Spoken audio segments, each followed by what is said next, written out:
Story நேரம் Tamil வியூவர்ஸ்க்கு hi. இன்னிலிருந்து நம்ம பார்க்க போற இந்த டிராமா பேரு நோவால் அண்ட் பெர்ல் எக்லிப்ஸ். இதோட ஃபர்ஸ்ட் பார்ட்ல என்ன ஆக போகுது வாங்க டைரக்டா பார்க்கலாம்.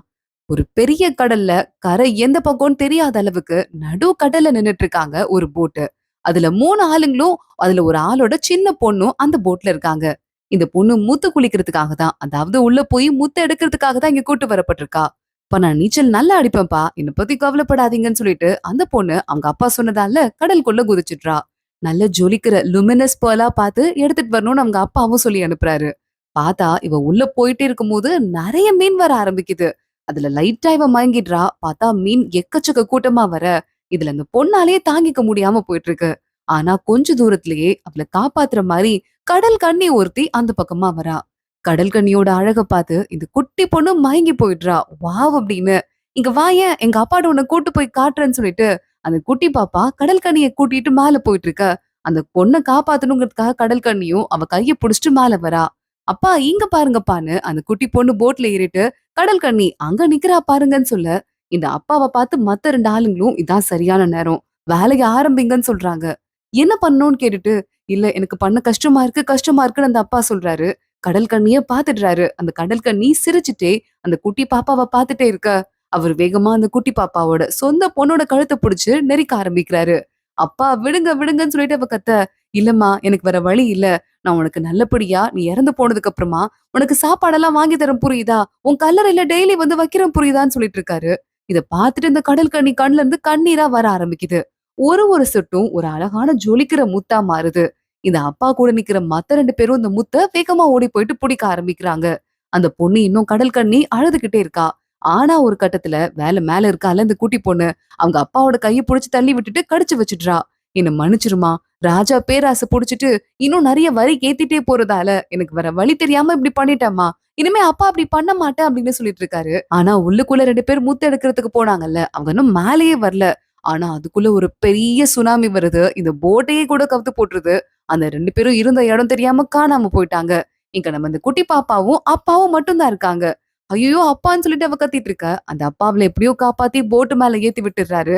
ஆனா அவளாலே முடியல, மறுபடியும் பெரிய அந்த அலை அடிச்சு தண்ணிக்குள்ள விழுந்துடுறா. அவங்க அப்பா ஒரு பக்கம் இறந்து போயிடுறாரு. எப்படியாவது நம்மளாவது தப்பிக்கணுமேன்னு சொல்லிட்டு இந்த குட்டி பொண்ணு பாத்துட்டே இருக்கா. சுறாக்கள்லாம் எக்கச்சக்கமா வந்து இவள சாப்பிடுறதுக்கு ட்ரை பண்ணுது. நம்ம கதை காலின்னு அவ நினைக்கிற நேரத்துல தான் யாரோ வந்து அவளை காப்பாத்துறாங்க. இவ கண்ணை திறந்து பார்த்தா அதே கடல் கண்ணி அங்க நின்னுட்டு இவளை காப்பாத்திருக்கு. ஆனாலும் இவளுக்கு ரொம்ப முடியல, தண்ணிக்குள்ளேயே ரொம்ப நேரம் இருந்ததால மயங்கிடுறா. திடீர்னு பார்த்தா கண்ணு முழிக்கிறா, போட்டுக்குள்ள உட்காந்துட்டு இருக்கா. கடல் கண்ணி இவ கைய காப்பாத்த பிடிக்கும் போது அது ஏதோ சக்தி ஒண்ணு கொடுத்திருக்கு. அவ உள்ளங்கையில அது தெரியுது. சுத்தி முத்தி பாக்குறா, நிறைய முத்துக்களை, அதுவும் ஜொலிக்கிற முத்துக்களை உள்ள போட்டு போயிருக்கு. அப்பா அப்பான்னு கத்துறா. ஆனா அப்பா அந்த அங்கிள்ஸ்ன்னு சொல்லிட்டு யாருமே இல்ல. இங்க இந்த குட்டி பொண்ணு போற இடத்துலதான் முத்துக்கள் எல்லாம் செக் பண்ணி ஏதாவது நல்ல முத்து தேருதான்னு பாப்பாங்க போல. ஒண்ணு கூட ஜொலிக்கிற முத்தே இல்ல. இத எடுக்கிறதுக்கு கடலுக்குள்ள போனீங்களா, இன்னைக்கு நைட் உங்க யாருக்கும் சோறு கிடையாதுன்னு அங்க வர தளபதி சொல்லிட்டு இருக்கான். மக்கள்லாம் எங்கங்க என் புருஷனும் என் பொண்ணும் போயிருக்காங்க, கண்டிப்பா அவ முத்தோட வருவான்னு சொல்லிட்டு அந்த குட்டி பாப்பாவோட அம்மா கெஞ்ச ஆரம்பிக்கிறா. கரெக்டா அந்த குட்டி பாப்பாவும் வரா. என் கையில ஜொலிக்கிற முத்து இருக்குன்னு சொல்றா. உடனே இதை பார்த்துட்டு அந்த இருக்க மிலிட்டரி ஆளுங்க கண்ணுல எல்லாம் பல்ப் எரியுது. அப்பா எங்கடின்னு சொல்லிட்டு அவங்க அம்மா கேட்க, மா அப்பாவ அங்கிள் எல்லாம் அங்க இருக்க ஷார்க்கு சாப்பிட்டுச்சுமா, நான் மட்டும் தான் தப்பிச்சு வந்தேன்னு இந்த பொண்ணு அழ ஆரம்பிக்கிறா. மீதி இருக்கிற எல்லா முத்துக்களையும் கூட அந்த ஆளுங்க வாங்கிட்டு, ஜொலிக்கிற முத்தா ஒண்ணு கூட நான் பார்க்கவே இல்ல, உன் யாருக்கும் சாப்பாடு கிடையாதுன்னு சொல்லிடுறாங்க. அங்க இருக்கிற பெரிய கலவரமே வர ஆரம்பிக்குது. அந்த பொண்ணு தான் குடுத்துட்டால, ஏன் அப்படி பண்றீங்கன்னு சண்டையில குட்டி பாப்பாவோட அம்மாவ அந்த ஆளு கொல்ற மாதிரி போக, கையில ஒரு வாள் எடுத்துட்டு அந்த குட்டி பாப்பா அந்த ஆளோட கழுத்துலயே அவன் எதிர்பார்க்காத நேரத்துல போட்டுடுறா. இங்க இருந்து தப்பிச்சு போலான்னு பாக்குறா. ஆனா அந்த ஆளோட அல்லுக்கு இங்க துரத்திட்டே வராங்க. கால்ல வர இவளுக்கு அடிபட்டுருது. தப்பிச்சு ஒரு வழியா அங்க இருந்து ஓட ஆரம்பிக்கிறா. கீழே விழுந்துடுறா. அவ உள்ள இருந்து 2 ஜொலிக்கிற முத்து விழுந்துருது. அத யாரோ கையில எடுக்குறாங்க. இவ பக்கத்துல வந்து உட்காந்துட்டு இவ கையிலேயே குடுக்குறாங்க. முத்த நம்மகிட்டயே குடுக்குறாங்க. நல்லவங்க போலன்னு இவ யோசிக்கிறா. என் கூட நீ கேபிட்டல் சிட்டிக்கு வந்துட்டுறியா அப்படின்னு ஆப்போசிட்ல இருக்கிற ஆளு கேக்குறாங்க. முகத்துல மாஸ்க் வேற போட்டிருக்காங்க. உன் பேர் என்ன அப்படின்னு சொல்ல, இந்த பாப்பா அவ பேரை சொல்றா. இவ பேரு ஹைஷி. இவ தான் நம்மளோட ஹீரோயின். என் அம்மாவை நீங்க காப்பாத்துவீங்களா, காப்பாத்தினா நான் உங்க கூட வரேன்னு ஹைஷி சொல்றா. உங்க அம்மாவை காப்பாத்தணும் அவ்வளவுதானே, காப்பாத்திட்டா போச்சு. இந்தா என் பக்கத்துல என் கூட கேபிட்டல் சிட்டிக்கு வரனா, நீ ஒரு பொண்ணா இருக்க விரும்புறியா இல்ல பையனா இருக்க விரும்புறியான்னு சொல்லிட்டு அங்க மாஸ்க் போட்டவன் கேக்குறான். ஐஷி உடனே இல்ல, நான் ஒரு பையனா தான் இருப்பேன், பொண்ணா இருந்து நான் பட்ட கஷ்டம் போதும், கொஞ்சம் செக்யூரிட்டியாவது கிடைக்கும்னு சொல்ல, நம்ம போறது டிஃப்ரெண்டான உலகம், ஆனா பையனா போனா உனக்கு ஒரு பாதுகாப்பு கிடைக்குங்கிறது உண்மைதான். சரி வா அப்படின்னு கூப்பிட்டுட்டு அவன் போறான். அங்க அதுக்கும் முன்னாடியே இவனுக்கு ஒரு ஸ்டூடண்ட் ஒருத்தன் இருக்கான். இந்த பையன் பேரு ஷாவ். ஷாவ் கிட்ட இனிமே இவங்க நம்ம கூட தான் இருக்க போறாங்க. பத்திரமா வண்டியில ஏத்திக்கோன்னு சொல்லிட்டு 3 பேரும் அங்க இருந்து கிளம்புறாங்க. கொஞ்ச நேரத்துல ஹைஷி எந்திரிச்சிடுறா. நீங்க எனக்கு ஹெல்ப் பண்ணதுக்கு ரொம்ப ரொம்ப தேங்க்ஸ். ஆனா எதுக்காக என்ன காப்பாத்துனீங்க? சரி அது இருக்கட்டும். எப்ப பாரு ஏன் மாஸ்க் போட்டிருக்கீங்க? பயமா இருக்குன்னு சொல்றா. பயமாவா இருக்குன்னு சொல்லிட்டு மாஸ்க கழட்டுறான். அங்க இருக்குது நம்மளோட ஹீரோ. பேரு மிங்கு. இவ்ளோ அழகான ஒரு பையனான்னு நம்ம ஹீரோயினும் வாய பொளந்து பாத்துட்டு இருக்கா. கவலைப்படாத. சீக்கிரமா கேபிட்டல் சிட்டிக்கு போயிடலான்னு அவள தூங்க வைக்கிறான். அடுத்த நாள் காலையில ஆகுது. இங்க பார்த்தா ராஜா காட்டுக்கு வேட்டையாட வந்திருக்காராம். அங்க பின்னாடியே ராஜாவோட அசிஸ்டன்ட் ராஜா நீங்க மாதிரி பெரிய ஆளுங்கெல்லாம் வேட்டையாட வந்து உங்களுக்கு ஏதாவது ஆயிடுச்சுன்னா நாடு தாங்காது. இங்க எது திரும்பி போயிடலான்னு கெஞ்சுறாரு. ஏயா என்ன பார்த்தா உனக்கு அவ்வளவு டம்மி மாதிரி இருக்கா? நான் இந்த வேலையும் ஒழுங்கா செய்ய மாட்ட மாதிரி இருக்கான்னு சொல்லிட்டு ராஜா யார் பேச்சையும் கேட்காம வேட்டையாடுறதுக்கு போயிடுறாரு. ஐயோ ஏற்கனவே இந்த பிரின்ஸ் இறந்துட்டான். ஆனா அவனோட ஆளுங்கெல்லாம் மிச்சம் இருக்காங்க. உங்களை கொன்னுட போறாங்கன்னு அசிஸ்டன்ட் பயந்துட்டு இருக்க. அதே மாதிரி பிரின்ஸ் ஈயோட ஆளுங்கெல்லாம் ரகசியமா வந்து ராஜாவை அட்டாக் பண்ண ஆரம்பிக்கிறாங்க. இன்னும் 1 மணி நேரத்துல கேபிட்டல் சிட்டிக்கு போயிடலான்னு ஹீரோ நம்ம ஹீரோயின் கிட்ட சொல்லிட்டு இருக்கான். அவ லைட்டா ஜன்னலை ஓபன் பண்ணி எட்டி பாக்குறா. அங்க பாருங்களேன் ஏதோ சண்டை நடக்குதுன்னு சொல்றா. ராஜாக்கு ஆபத்துன்னு ஹீரோ மின்னல் வேகத்துல நீங்க இந்த பையனை கூட்டிட்டு டவுனுக்கு போங்க நான் பாத்துக்கிறேன் அப்படின்னு சொல்லிட்டு நம்ம ஹீரோ இறங்கி சண்டை போட ஆரம்பிக்கிறான். இவன் வந்துட்டானா கொஞ்ச நேரமாவது நிம்மதியா இருக்கலாம்னு பார்த்தேன். இனிமே இருக்காதுன்னு ஹீரோவை பார்த்து அடுத்த செகண்டே ராஜா சொல்லிட்டு இருக்காரு. சண்டை ரொம்ப சிவியரா போயிட்டு இருக்கு. இதுல அந்த பொண்ணு இருக்கால நம்ம ஹீரோயின் அவ இருந்த குதிரை வேற ரொம்ப தறி தட்டு ஓட ஆரம்பிக்குது. நல்ல வேலையா ராஜா மேல வந்து அவ பொத்துன்னு விழுந்துடுறா. இவ ஆல்ரெடி ஒரு பையன் வேஷம் போட்டிருக்கா அப்படிங்கறதால ராஜா இவ்வளவு ஒரு பையன் தான் நினைச்சிட்டு இருக்காரு. வேகமா சார்னு சொல்லிட்டு ஹீரோ பக்கத்துல போய் இவ கைய புடிச்சு நின்னுட்டு இருக்கா. சண்டை நடக்கிறதுல ஒரு அம்பு ஒண்ணு வேகமா பட்டு நம்ம ஹீரோவோட நெஞ்சில பட்டு அது தாண்டி நம்ம ராஜா மேல பட்டுருது.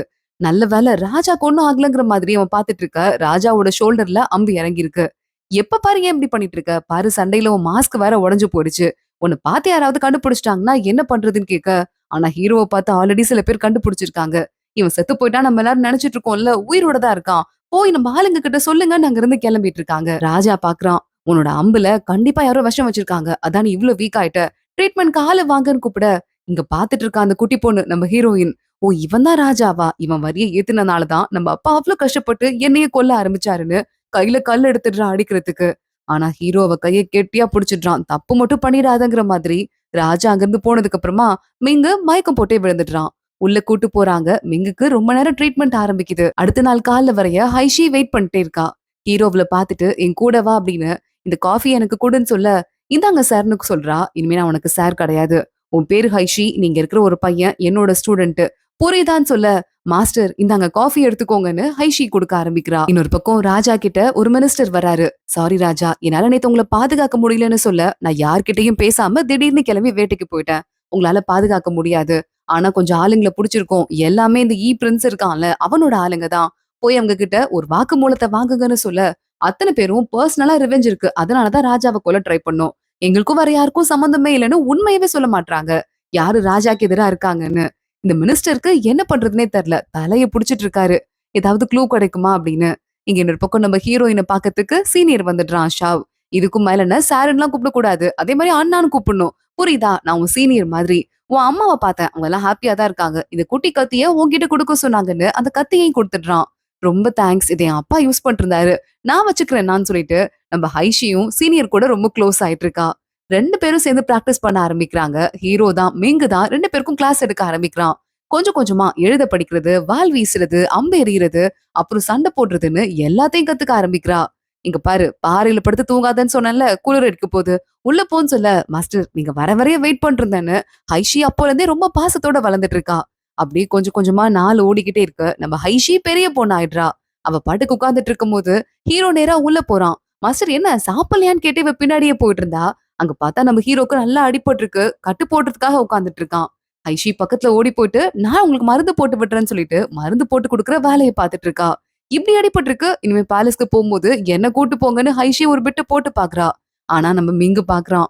இவளும் நான் அத்தனை தடவை பாத்துட்டேன். இவ ரொம்ப வருஷமாவே எப்படா நான் அவளை பேலஸ்க்கு கூட்டு போவேனே பாத்துட்டு இருக்கா. இவள அதை மட்டும் பண்ண விடக்கூடாதுன்னு சொல்லிட்டு இவன் யோசிச்சுட்டு இருக்கான்.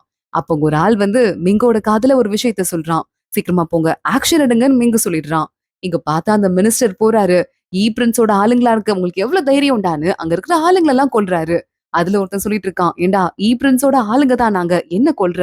ஆனா உங்க அப்பா சாவுக்கு மிங்கு தான் காரணம். அவன் அங்க உண்மையே உயிரோட தான் இருக்கான். ஒருத்தன் மாஸ்க் போட்டு ராஜா கூட சுத்துறான்ல, அவன் யாருன்னு நெனச்ச? அவன் தான் மிங்கு. நீ அவன கொல்ல மாட்டியா? அவன் ஒரு கமாண்டர்ங்கிறதால வுட்டு குடுக்க போறியான்னு சொல்லிட்டு கேட்டுட்டு இருக்க. யார பாத்துடா சொன்னேன்னு அந்த மினிஸ்டர் அவனையும் கொன்னுடுறாரு. என் அப்பா சாவுக்கு காரணமா இருந்த மிங்கு உயிரோட இருந்தான்னா, நான் சும்மாவே விட மாட்டேன்னு சொல்லிட்டு இருக்காரு. நமக்கு ஒரு ஃபிளாஷ்பேக் காட்டுறாங்க. போர்ல ஒரு முக்கியமான கட்டத்துல இந்த மினிஸ்டரும் உங்க அப்பாவும் 2 பேருமே கமாண்டர்ஸ் சண்டை போடுறதுக்கு நிக்கிறாங்க. நம்ம மிங்கோட பிளான் படி இப்ப நம்ம கிளம்பலாம். கரெக்ட்டா இருக்கும்னு சொல்லிட்டு அவங்க அப்பா சண்டை போடுறதுக்கு வந்திருக்காரு. ஆனா மிங் இந்த நேரத்துக்கு வந்து அவங்க அப்பாவ காப்பாத்திருக்கணுமா. ஆனா மிங் இன்னும் இந்த இடத்துக்கு வரவே இல்ல. அந்த பையன் மினிஸ்டர் பாத்துட்டே இருக்கான். அவங்க அப்பா கண்ணு முன்னாடி இறந்து போயிருக்காரு. என் அப்பா சாவுக்கு நீ லேட்டா வந்தது தான் காரணம். நான் விட மாட்டேன்டான்னு இந்த மினிஸ்டர் ஒரு பக்கம் கத்த ஆரம்பிக்கிறாரு. இங்க ஐஷி விதவிதமா குக் பண்ணி வச்சிட்டு இருக்கா. சீனியர் வந்துடுறான் ஷாவ். என்ன ஹைஷி கலக்குற சாப்பிடலாமா கேக்குறான். இங்க பாரு இது எல்லாமே மாஸ்டருக்கு அவர் கடிபட்டிருக்கு கையை வச்சு சும்மாருன்னு திட்டிட்டு இருக்கும் போதே கொஞ்சமாவது கேக்குறானா பாருன்னு சொல்லிட்டு சீனியரும் திட்ட ஆரம்பிக்கிறான். கரெக்டா அங்க மிங்க வந்துடுறான். சாப்பிடலாமா அப்படின்னு கேட்டுட்டு இங்க பாருங்க மாஸ்டர் ஐஷி இந்த சாப்பாடு செய்யறதுக்காக மிட் நைட்ல எஞ்சி செஞ்சுட்டு இருக்கா. ஆனா எப்படியும் அது கேவலமா தான் இருக்க போது நமக்குலாம் தெரியும். எதுக்கு கொஞ்சம் பார்த்து சாப்பிடுங்கன்னு சொல்ல மாஸ்டர் என்ன அரண்மனையில எப்ப வேலைக்கு சேர்த்து விடுவீங்கன்னு ஹைஷி மறுபடியும் கேக்குறா. சரி ஓகே இன்னைக்கு ஷாவ் கூட உனக்கும் போட்டி இருக்கு. நீ என்ன பண்றன்னு பாக்கலாம் அப்படின்னு சொல்லிட்டு மிங்கு சொல்லிடுறான். அம்பு எறியணுமா ஒரு போர்டுல எத்தனை பேரோட அம்பு நிறைய இருக்கோ அவங்கதான் வின்னருங்கிறது தான் காம்படிஷன். ஆனா அடுத்து சீனியர் ஒவ்வொரு அம்பா விட விட அடுத்து ஹைஷி அவளோட அம்ப விடும் போது முன்னாடி இந்த சீனியரோட அம்ப உடைச்சிடுறா. சோ இவ செகண்ட் லெவல்ல போறாங்கிறதால இவளோட அம்பு மட்டும்தான் மிச்சம் இருந்துட்டே இருக்கு. ஆனா அங்க நம்ம மிங்கு வந்துடுறான். ஜெயிக்கிறத உருப்படியா ஜெயிக்கணும் உண்மையா ஜெயிக்கணும் ஏமாத்தி ஜெயிக்க கூடாது. உனக்கு அந்த இன்டெகிரிட்டியே இல்ல நீ எப்படி வந்து அரண்மனைக்கு வர முடியும் அப்படின்னு அங்கிருந்து கிளம்பிடுறாரு. ஐஷி உனக்கு இந்த தடவையும் அரண்மனை வேலை இல்லையான்னு சொல்லிட்டு இங்க கிண்டல் பண்ண ஆரம்பிக்கிறான் ஷாவ். எத்தனை தடவை கேட்டும் என்ன மாஸ்டர் பேலஸ் பக்கத்துல விட மாட்டாருன்னு ஐஷி பயங்கரமா சோகமாந்துட்டு இருக்கா. சீனியர் சொல்றாரு மாஸ்டர் அப்படி சொல்றேன்னா கண்டிப்பா ஏதாவது காரணம் இருக்கும். சோ அதுக்கெல்லாம் அடம் பிடிக்காம சாப்பிடலாமான்னு கூப்பிட்டு இருக்காரு. அப்போ சீனியரோட கலீக் ஒருத்தர் வந்துடுறாரு. இந்த 2 பேருமே வந்து அரண்மனைய மாறி மாறி காவல் காத்துட்டு இருப்பாங்களாம். எந்த டைம்ல 2 பேரோட ஷிஃப்ட் மாறும் அப்படிங்கறத பத்தி 2 பேரும் பேசிட்டு இருக்காங்க. ஐஷி பாக்குறா. அந்த ஷிஃப்ட் மாற நேரத்துல நம்ம போனோம்னா யாரும் இருக்க மாட்டாங்க. அரண்மனைக்குள்ள நுழைஞ்சிடலாம் போலயேன்னு பிளான் பண்றா. அன்னைக்கு நைட்டே நேரா கிளம்பி போயிடுறா. ஆனா அதுக்குள்ள சீனியர் பாத்துடுறான். ஐஷி முகமூடி எல்லாம் போட்டு போறா. ஆனா அப்பயும் கண்டுபிடிச்சிடுறான். உன்கிட்ட போய் இந்த டைம் சொன்னேன் பாரு. எனக்கு நல்லா வேணும். ஒழுங்கா இங்கிருந்து போ ஐஷி நம்ம கிட்ட 2 சண்டைய போட்டு அவள கொண்டு வந்து ஓரமா நிக்க வச்சுட்டு மாஸ்டர் உன்னை இவ்வளவு தூரம் தள்ளி நிக்க வச்சிருக்காருன்னா கண்டிப்பா அதுக்கு ஒரு காரணம் இருக்கு. அதுக்கும் மீறி அடம் பிடிக்காத. வா வீட்டுக்கு போலான்னு சொல்லிட்டு சீனியர் கூப்பிட சும்மா சுத்தி பார்த்துட்டு மட்டும் வந்துட்டேன்னு சொல்லிட்டு ஹைஷி சொல்றா.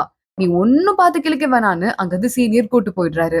2 பேரும் உள்ள நுழையும் போது பார்த்தா மாஸ்டர் கண்ணு முன்னாடி நின்னுட்டு இருக்காரு. நீங்க எங்க போனீங்கன்னு அவர் கேட்க நான் புக் படிக்கிறதுக்கு போனேன் அப்படின்னு சொல்லிட்டு ஹைஷி போய் சொல்றா. நாங்க டிராமா பார்க்க போனோம்னு சொல்லிட்டு சீனியர் சொல்லிடுறான். 2ல என்ன நடந்தது சொல்லுங்க அப்படின்னு கேட்க நான் புக் படிக்கிறதுக்கு தான் மாஸ்டர் போனேன். ஆனா சீனியர் இருக்கார்ல கொஞ்சம் கூட மனசாட்சியே இல்லாம எனக்கு கண்ட இடத்துக்கும் கூட்டு போயிட்டு இருக்காரு. அந்த மாதிரி கிளப்புக்குலாம் போறதுக்கு எனக்கு பிடிக்காதுன்னு சொல்ல ஆமா மாஸ்டர் நான் தான் தெரியாதனமா இவள கூட்டு போயிட்டேன். நான் பண்ணது தப்பு தான். அதுக்கு பனிஷ்மெண்டா நானே இம்போசிஷன் எழுதுறேன்னு சொல்லிட்டு சீனியர் தனியா கிளம்பி போய்க்கிறான். ஐஷி உனக்கு சாப்பாடு ரெடி பண்ணி வச்சிட்டு இருக்கேன். உனக்கு பிடிச்ச சூப்பு போய் குடின்னு சொல்ல மாஸ்டருக்கு என்ன பத்தி எல்லாமே தெரியும்னு பல்ல காட்டிட்டு ஐஷி அங்க இருந்து கிளம்பி போறா. இங்க ராஜா முத்துலாம் பாக்குறாரு. இதுவும் போர் அடிக்குது எல்லாமே போர் அடிக்குதுன்னு புலம்புறாரு. ராஜா கிட்ட அசிஸ்டன்ட் ராஜா நான் வேணா ஒரு ஐடியா சொல்லவா. விளக்கு திருவிழா வருதுங்கிறதால நிறைய ஃபங்க்ஷன் ஓபன் பண்ணிருக்காங்க. ரிடில் கேம் மாதிரி எதையாவது ஓபன் பண்ணி நீங்க அதை பார்த்து என்ஜாய் பண்றீங்களான்னு கேட்க இந்த விளக்கு திருவிழா அப்படின்னு சொன்னதுமே ராஜாக்கு ஒரு மாதிரி பொறி தட்டின மாதிரி இருக்கு. அந்த விளக்கு திருவிழாவை பத்தி யோசிச்சு பார்க்க ஆரம்பிக்கிறாரு. கொஞ்சம் வருஷத்துக்கு முன்னாடி ராஜாவா ஆகிறதுக்கு முன்னாடி நம்ம ஹீரோவோட மிங்கோட சேர்ந்து 2 பேரும் வெளியே போயிருப்பாங்க போல விளக்கு திருவிழா அன்னைக்கு. முகத்துல மாஸ்க் எல்லாம் கட்டு போறாங்க. விளக்கு திருவிழால பொதுவா நிறைய பேர் கட்டியிருப்பாங்களாம். அங்க ஒரு பொண்ணு ராஜா பாத்திருக்காரு. இந்த பொண்ணு பேரு ஜீசி. ஜீசிய பார்த்த அடுத்த செகண்டே காதுல விழுந்திருக்காரு.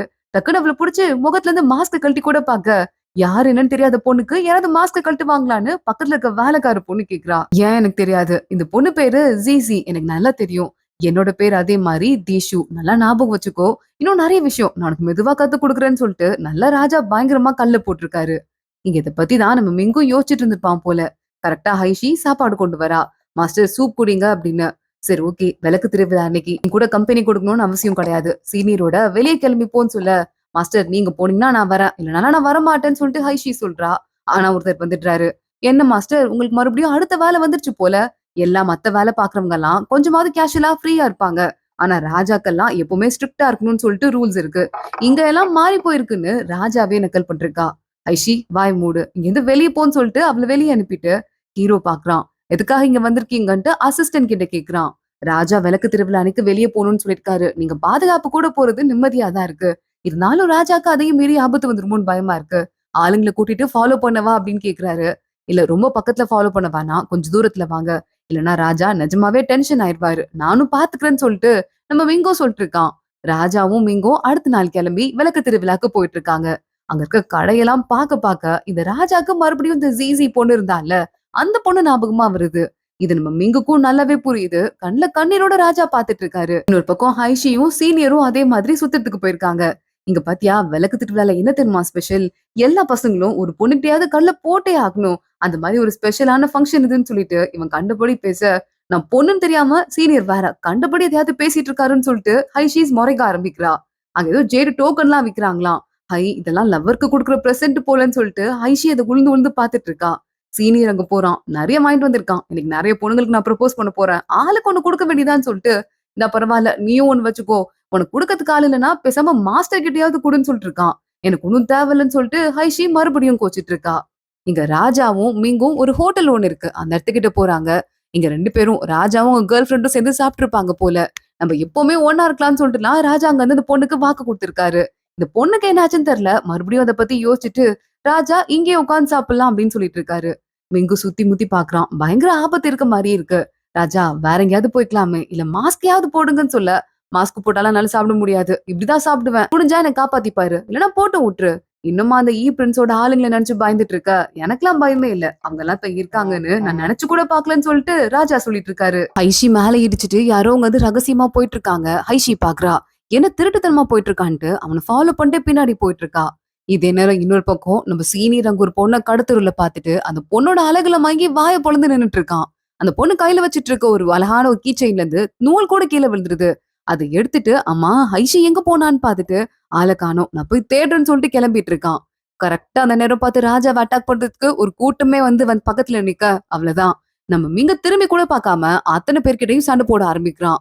ராஜா கொஞ்ச நேரம் நிம்மதியா இருக்கலாம்னு பார்த்தேன். அது இவங்களுக்கு பொறுக்கலையான்னு சொல்லிட்டு பாத்துட்டு இருக்காரு. பயங்கரமா சண்டை போயிட்டு இருக்கா. இன்னொரு பக்கம் பார்த்தா ஹைஷி இருக்கால அவளும் இந்த இடத்துக்கு வந்துட்டு இருக்கா. இங்க மிங்க இருக்காருன்னா இங்கதான் ராஜா இருக்கணும்னு சொல்லிட்டு ராஜா பக்கத்துல வந்து நிக்கிறா. அதுக்குள்ள மீங்க அவளை புடிச்சு உன்னை யாரு இந்த இடத்துக்கு வர சொன்னதுன்ட்டு அவளை வச்சே சுத்தி சுத்தி சண்டை போட்டுட்டு இருக்கான். ராஜா பாக்குறாரு. எனக்கு கண்கொள்ளா காட்சியா இருக்கு. 2 பேரும் டான்ஸ் ஆடிட்டே சண்டை போட்டு இருக்காங்களேன்னு பாத்துட்டு இருக்காரு.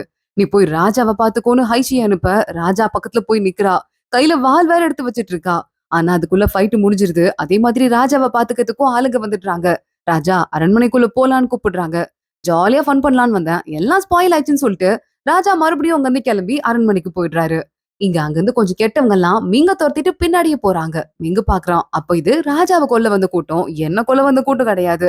சாரி என்ன தப்பா எடுத்துக்காதீங்கன்னு சொல்லிட்டு அத்தனை பேரையும் அடிச்சு போட்டே இருக்கான். அங்க மிங்கோட ஆளுங்க எல்லாம் வராங்க. இங்க இருக்கிற யாரையும் உயிரோட விடாத கொன்னு போட்டுரு அப்படின்னு சொல்லிட்டு அங்க இருந்து மிங்க கிளம்பி போயிடுறான். இங்க இந்த மினிஸ்டர் இருக்கான்ல அவன் தான் அவங்க அப்பாக்காக பழி வாங்கறதுக்காக மிங்க கொல்றதுக்கு ஆரம்பிச்சிருப்பான் போல. அவன் பாத்துட்டு இருக்கான். என்னது அவன் சாகலையா? அப்புறம் என்னாச்சுன்னு இந்த மினிஸ்டர் கேட்க நம்ம அனுப்புன எல்லா ஆளுங்களையும் கொண்டு போட்டான். இதுல இருந்து தெரியுது இந்த மிங்குக்கு நம்ம தான் இந்த வேலையை பார்த்திருக்கோம்னு தெரிஞ்சிருக்கு. ராஜாவை கொல்றதுக்கு இல்ல மிங்க கொல்றதுக்காக. இத பத்தி யாரும் ஒரு வார்த்தையும் கூட பேசிடக்கூடாதுங்கிறதுக்காக தான் எல்லாரையும் கொண்டு போட்டிருக்கான்னு சொல்ல எவ்வளவு தைரியம் தான் இந்த மிங்க இப்படி பண்ணிருப்பான். நான் என்ன பண்றேன்னு பாருன்னு மினிஸ்டர் ஒரு பக்கம் கத்திட்டு இருக்கான். இங்க நம்ம ஹைஷி மருந்து கொடுக்கறதுக்காக மாஸ்டர் ஒரு ரூம்குள்ள வரா. பார்த்தா நம்ம மாஸ்டர் இருக்கான்ல ஹீரோ பயங்கரமா பாடியை காட்டிட்டு ஹைஷி உள்ள கொண்டு வந்து மருந்த வைன்னு சொல்லிட்டு இருக்கான். இன்னைக்குதான் முதல் தடவை ஹைஷி ஒரு ஆம்பளை பாடிய இவ்வளவு ஸ்ட்ராங்கா பக்கத்துல பாத்திருக்கா போல. அவளுக்கு பாடி எல்லாம் ஷேக் ஆக ஆரம்பிச்சிருது. என்னது சிக்ஸ் பேக்லாம் இப்படி பக்காவா இருக்கேன்னு சொல்லிட்டு மாஸ்டர் மருந்து இங்க வைக்கிறேன் நீங்க அப்புறமா போட்டுக்கோங்கன்னு சொல்லிட்டு அங்கிருந்து ஓடி போயிடுறா. மாஸ்டர் பாக்குறான். ஐஷிக்கு என்னாச்சு இவ்வளவு பதட்டமா இருந்து பார்த்ததே இல்லையேன்னு சொல்லிட்டு ஐஷி ரூம்குள்ள போயிட்டு மொகம்லாம் செவந்து போச்சு. என்னது தூக்கம் கூட சரியா வர மாட்டேங்குதுன்னு படுக்கிறா. அன்னைக்குன்னு பார்த்து கனவுல மாஸ்டர் இவளுக்கு கிஸ் பண்ற மாதிரி கனவு வருது. அடி பாவி ஹைஷி இப்படி காதல் வலையில உழுந்துட்ட போலியேடி இதுல இருந்து எப்படி வெளியே வருதுன்னு சொல்லிட்டு மாஸ்டரை எவ்வளவு அவாய்ட் பண்ண முடியுமோ அவ்வளவு அவாய்ட் பண்ண ஆரம்பிக்கிறா. இங்க பார்த்தா மாஸ்டரே சீனியர் கிட்ட வந்துட்டு ஐஷி எங்க போனா ஏன் ஆளைய காணான்னு கேட்க அவ ஏதோ அவளுக்கே பனிஷ்மெண்ட் கொடுத்துக்கிறேன்ட்டு ஸ்லோகத்தெல்லாம் எடுத்து எழுதிட்டு இருக்கா. 200 தடவை எழுத போறாளான்னு சொல்ல சரி இருக்கட்டும் நம்ம சாப்பிடலான்ட்டு நம்ம ஹீரோ சாப்பிட ஆரம்பிச்சிடுறாரு. இன்னொரு பக்கம் ராஜா சோகமா இருக்காரு. அசிஸ்டன்ட் வந்து கூப்பிடுறாரு. உங்ககிட்ட ஒரு முக்கியமான விஷயத்த சொல்றதுக்கு மினிஸ்டர் வந்திருக்காருன்னு. சரி வந்து தொலைறேன். ஒரு ஃப்ரீ டேல கூட சும்மா இருக்க விட மாட்டாங்கன்னு ராஜா கத்திட்டே வெளியே போறாரு. இங்க இன்னொரு பக்கம் நம்ம ஹீரோ ஹைஷியை பாக்கிறதுக்கு அவர் ரூம் கதவை தட்ட மாஸ்டர் நீங்களா எதுக்கு இங்க வந்திருக்கீங்கன்னு கேட்க நீ எதுக்கு என்ன அவாய்ட் பண்ணிட்டே இருக்க உனக்கு என்ன வேணும் ஏதாவது உடம்பு சரியில்லையான்னு கேட்டுட்டு இருக்கான். இல்ல இதுக்கெல்லாம் மருந்தே கிடையாது. எனக்கு கொஞ்சம் பிராக்டிஸ் பண்ண வேண்டியிருக்கு. நான் பண்ணிட்டு வந்துட்டேன்னு சொல்லிட்டு ஹைஷி அங்க இருந்து ஓடி போயிடுறா. இங்க ராஜா கிட்ட பக்கத்து நாட்டுல இருந்து 2 விஷயம் வந்திருக்கு. 2மே நல்ல விஷயம்னு சொல்லிட்டு மினிஸ்டர் சொல்றாரு. இங்க பிரின்ஸ வந்து ரொம்ப காலமா பணைய கைதியா புடிச்சு வச்சிருந்தாங்கல்ல பக்கத்து நாடு. அவங்கள விடுறதுக்கு முடிவு பண்ணிட்டாங்களாம். நம்ம பிரின்ஸ் ஒரு ரெக்கமெண்டேஷன் லெட்டர் எழுதினாராம். அந்த லெட்டருக்கு அவங்க ஓகே சொல்லிட்டாங்களாம். அதனால நம்ம பிரின்ஸும் மறுபடியும் வீட்டுக்கு வந்துட்டு இருக்காரு. அது மட்டும் இல்லாம இன்னொரு நல்ல விஷயம் இருக்கு. அவங்க நாட்டு இளவரசிய நம்ம நாட்டுல கல்யாணம் பண்ணி வைக்கிறதுக்காக அவங்க அனுப்பிட்டு இருக்காங்களான்னு சொல்ல ராஜா பாக்குறாரு. என்னையே கேட்காம இஷ்டத்துக்கு அனுப்புவாங்களா? சரி பரவாயில்ல. சொல்லு. 2க்குமே நான் ஓகே சொல்லிட்டேன்னு சொல்லுன்னு சொல்ல. உடனே எங்க மினிஸ்டர் பாத்துட்டு இருக்காரு. ஓகே ராஜா அப்படின்னு. ஆமா அது மட்டும் இல்ல. அன்னைக்கு என்ன கொல்றதுக்கு ஆள் வந்தாங்கன்னு நினைச்சேன். ஆனா என்ன கொல்ல வந்தவங்க இல்ல போல. மிங்க கொல்ல வந்தவங்க. இத பத்தி நீங்க என்ன நினைக்கிறீங்கன்னு கேட்க, ராஜா அத பத்தி எனக்கு சரியா தெரியல. நான் வேணா விசாரிச்சு பாக்குறேன்னு மினிஸ்டர் அப்படியே எஸ்கேப் ஆயிட்டு இருக்கான். இங்க அரண்மனையில பொண்ணுங்களெல்லாம் பாத்துக்கிறதுக்காக மேடம் ஜூ அப்படின்னு சொல்லிட்டு ஒரு லேடி ஒருத்தி இருக்கா. இவதான் எல்லாத்துக்கும் பொறுப்பு போல. அவகிட்ட வந்து பக்கத்து நாட்டுல இருந்து இளவரசி வரா. இந்த மாதிரி தான் அவங்க ட்ரெஸ் பண்ணுவாங்க. இந்த கிளாத்லாம் உங்கள்ட்ட கொண்டு வந்திருக்கோம். மத்த ப்ரிப்பரேஷன்லாம் நீங்க பாத்துக்கோங்கன்னு சொல்லிட்டு குடுக்குறாங்க. நான் பாத்துக்கிறேன்னு சொல்லிட்டு ஜூ மேடமும் அங்க இருந்து கிளம்புறா. நேரா ஹீரோவ பாக்கறதுக்கு தான் போறா. ஹீரோ மேல இவளுக்கு ரொம்ப நாளா ஒரு கண்ணு இருக்கும் போல. பாத்துட்டு பயங்கரமா வலியுறா. ஆனா ஹீரோ எதையுமே கண்டுக்காம இருந்துட்டு இருக்கான். பக்கத்து நாட்டுல படைகள்லாம் பிராக்டிஸ் பண்றாங்க. ஏதோ ஒரு காரணம் இருக்கும்னு சொல்லிட்டு மேடம் ஜூ சொல்லிட்டு இருக்கா. அது இருக்கட்டும் பாத்துக்கலாம். அவங்களால பெரிய லெவலுக்கு போக முடியாது. வேற ஏதாவது இருக்கா அப்படின்னு சொல்லிட்டு கேட்க, இல்ல ராஜாவையும் உங்களையும் அட்டாக் பண்ணிட்டாங்கன்னு நான் கேள்விப்பட்டேன். ஏன் எல்லாரையும் கொல்ல சொல்லிட்டீங்க? யாராவது ஒருத்தவங்கள உயிரோட விட்டிருந்தா அவங்கள்ட்ட கேள்வி கேட்டு யார் மாஸ்டர் மைண்டுன்னு தெரிஞ்சுக்கலாம்லன்னு சொல்லிட்டு அவ கேக்குறா. இதெல்லாம் நான் பாத்துக்கிறேன். நீங்க கவலைப்படாதீங்க. இதுக்கும் மேல வேற வேலை எதுவும் இல்ல அப்படின்னா, இங்கிருந்து கிளம்புங்கன்னு சொல்லிட்டு ஹீரோ சொல்லிடுறான். மேடம் ஜூ பயங்கரமா அப்செட் ஆயிடுறா. அங்கிருந்து சோகமா கிளம்பி போயிடுறா. ஹீரோயின் சீனியர் கிட்ட கேக்குறா. சீனியர் ராஜாவ யாராவது கொன்ட்டா என்ன ஆகும்னு? அதுக்கெல்லாம் கொல்லாம பாத்துக்கிறதுக்கு தானே நம்ம இருக்கோம். ஒருவேளை அப்படியும் யாராவது வந்து கொன்ட்டாங்க அப்படின்னா, கண்டிப்பா நம்ம மாஸ்டர் தேடி கண்டுபிடிச்சு அவங்கள கொன்றுவாரு. அவங்க 2 பேரும் பெஸ்ட் ஃப்ரெண்ட்ஸ் இல்லன்னு சொல்லிட்டு இருக்காங்க. 2 பேரும் பேசிட்டு இருக்கும்போதே சீனியரும் ஹீரோயினும் அடிச்சுக்க ஆரம்பிச்சுடுறாங்க. அங்க ஹீரோ வரான். இங்க வா அப்படின்னு சொல்லிட்டு சீனியர மட்டும் கூப்பிடுறான். என்னாச்சு மாஸ்டர்ன்னு அவன் உள்ள வந்து கேட்க, அந்த பிள்ளைய கூட்டிட்டு எங்கடா போன விளக்கு திருவிழா அன்னைக்கு? கிளப்புக்கு போயிருக்க. நெறைய பொண்ணுங்கள்ட்ட ப்ரொபோஸ் பண்றேன்ட்டு.